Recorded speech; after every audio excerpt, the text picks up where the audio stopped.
Okay, we're ready for the next step in our drawing where we're using shading and value to create the illusion of depth. Your paper should look like this today. This is what we worked on yesterday. And today we're going to work on the sections that are marked with a 2.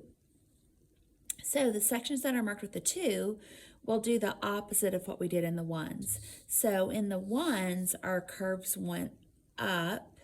In the 2s, our curves are going to go the opposite direction, so they're going to go down. So we'll start on the diagonal line, curve down, again, a very pronounced curve, and curve up.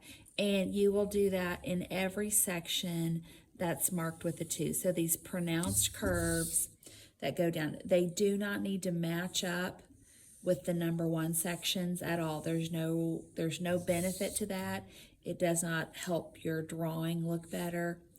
It's not necessary. So just like smiles, because we're so happy to be working on a drawing. So just pronounced curves all the way around. Okay, now in the sections that are marked 2, the ones we're working on today, we're going to shade every other one like we did before, but we're going to skip the middle and go to the second section. So in the 1s, we shaded 1, skip 2, shade 3. In this one, we're going to skip 1, shade 2, skip 3, shade 4. And again, the dark value is going to go on the diagonal, and then you're going to go lighter as you work towards the center of that stripe. And I'm doing heavy pressure on my pencil, lighter, lighter, lighter, as I go towards the middle. And then I'll use my blending stump, or like I said yesterday, you could use your finger, you could use a paper towel, and blend those to the middle. So we want to blend out the pencil marks so our shading looks really smooth. Gonna blend that to the middle, and you should have like a really bright white highlight right down the center of every section. So if you shade too much, like if I shade that whole thing in, I need to go back with my eraser and find that highlight right down the center of the section. And you'll do this on every section that's marked with a 2. So here's my next section marked with a 2.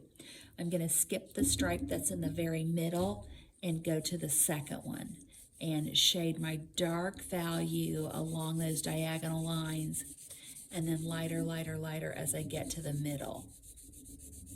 So dark values and then lighter, lighter, lighter.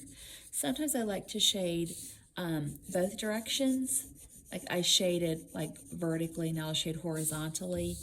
Sometimes that helps me get the pencil marks smoothed out a little bit so I can get rid of any texture that I don't want.